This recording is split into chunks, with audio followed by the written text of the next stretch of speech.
छोटा सा गांव था और वहां एक बूढ़ी दादी रहती थी। उनके पास एक पुरानी घड़ी थी जो उनके पति की आखिरी निशानी थी। वो रोज उस घड़ी को साफ करती, उसे कान से लगाकर टिक टिक सुनती और मुस्कुराती थी। एक दिन गांव में चोरी हो गई और दादी की घड़ी भी चली गई। पूरे गांव को जैसे सदमा लग गया।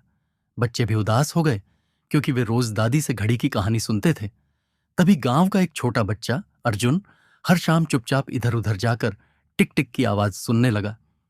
3 दिन बाद वो दौड़ता हुआ आया और बोला, दादी, मुझे वो टिक टिक सुनाई दी एक पुराने खंडहर में।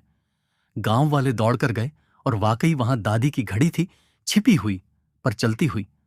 दादी ने अर्जुन को गले लगाकर कहा, तू तो मेरी घड़ी का सच्चा पहरेदार निकला। कुछ चीजें कीमत से नहीं, भावना से जुड़ी होती हैं और उन्हें ढूंढने के लिए दिल से सुनना पड़ता है।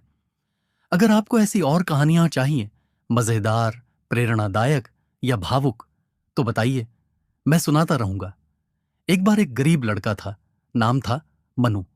उसके पिता दर्जी थे और मां घरों में काम करती थी। स्कूल में मनु होशियार था, लेकिन उसके पास न किताबें थीं न अच्छे कपड़े। एक दिन स्कूल में तोहफा दिवस मनाया गया, जहां बच्चों को एक दूसरे को तोहफे देने थे।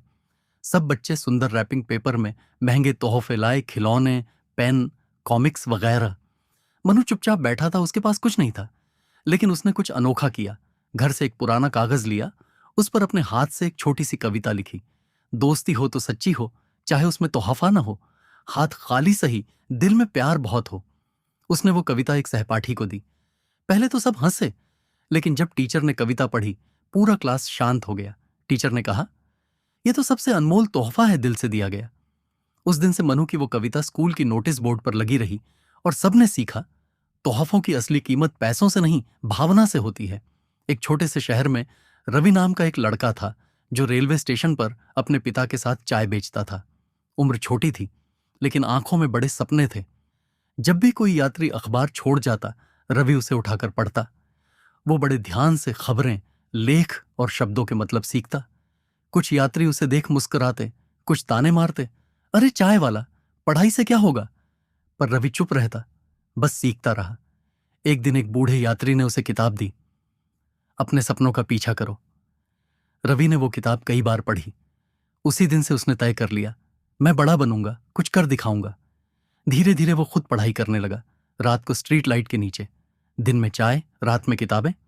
कई साल बीत गए और फिर एक दिन वही रवि आईएएस अधिकारी बन गया। उसने स्टेशन पर आकर अपने पिता से कहा, अब आप चाय नहीं बेचेंगे पापा, अब हम सबको आगे बढ़ने की चाय पिलाएंगे। हालात चाहे जैसे भी हों, अगर इरादा पक्का हो तो हर चाय वाला भी चमत्कार कर सकता है। अगर आप चाहो तो अगली कहानी रहस्यमयी या हास्य भरी सुनाता हूं, बताओ क्या सुनना है। शहर से दूर एक पुराना हवेली था जिसका एक कमरा सालों से बंद था। गांव वाले कहते थे, उस कमरे में कुछ अजीब है, कोई गया तो लौटा नहीं। एक दिन एक नई फैमिली वहां रहने आई। उनके 12 साल के बेटे आरव को वो कमरा बहुत आकर्षित करता था। उसने मां से पूछा, इस कमरे को क्यों बंद रखा है। मां बोली, पुराना है बेटा, गिर सकता है। लेकिन आरव को चैन कहां। एक रात सबके सोने के बाद वो चुपचाप उठा और उस कमरे के दरवाजे के पास गया। हवा तेज चल रही थी और दरवाजे की कुंडी खुद ब खुद खुल गई। कमरा धूल से भरा था, मगर एक कोने में कुछ चमक रहा था। उसने पास जाकर देखा, एक पुराना म्यूजिक बॉक्स। जैसे ही उसने उसे घुमाया, कमरे की दीवार पर कुछ लिखा दिखा, जो ढूंढता है वो खो भी सकता है। अगली सुबह आरव बेहोश हालत में कमरे में मिला। हाथ में वही म्यूजिक बॉक्स था, लेकिन अब उस बॉक्स से आवाज आ रही थी, आरव आरव।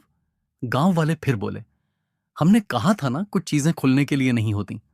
सीख, अगर तुम मानो तो, हर रहस्य को जानना जरूरी नहीं होता, कुछ दरवाजे बंद ही अच्छे लगते हैं। अब बताओ, अगली कहानी रोमांटिक हो, भूतिया या एकदम मजेदार। पप्पू नाम का लड़का बहुत सीधा साधा था, मगर थोड़ा भूलक्कड़ भी। जब उसकी शादी तय हुई तो पूरे गांव में हलचल मच गई। अब तो देखना, क्या गुल खिलाएगा ये पप्पू। शादी वाले दिन पप्पू को सजाया गया, सिर पर सेहरा बांधा गया और घोड़ी पर चढ़ाया गया। सब गा बजा रहे थे, डीजे पर लड़की ब्यूटीफुल बज रहा था। लेकिन जैसे ही बारात दरवाजे पर पहुंची, दुल्हन के भाई ने पूछा, भाई साहब, दूल्हे का नाम क्या है। पप्पू खुद ही बोला, मेरा नाम तो भूल गया भाई, 1 मिनट, आधार कार्ड देख लूं। सब लोग ठाके मारकर हंसने लगे। फिर जब फेरों का टाइम आया, पंडित जी बोले, दूल्हा उठाओ कन्यादान की माला। पप्पू घबरा गया, बोला, कन्यादान वाली माला कहाँ रखी है? दुल्हन फुसफुसाई, पप्पू, वो माला नहीं, मुझे वरमाला पहनाओ। आखिरकार शादी हो गई। लेकिन अगले दिन जब पप्पू से पूछा गया, शादी कैसी रही, वो बोला, शादी तो हो गई, अब बीवी का नाम याद कर लूं। क्या प्यार हो या शादी थोड़ी भूल चूक और ढेर सारी हंसी जरूरी होती है। अगर आपको कहानी अच्छी लगे हैं तो लाइक, कमेंट, सब्सक्राइब कीजिए और शेयर कीजिए। और हम आप सभी लोगों को नमस्ते करते हैं। आप सभी लोगों का दिन शुभ हो।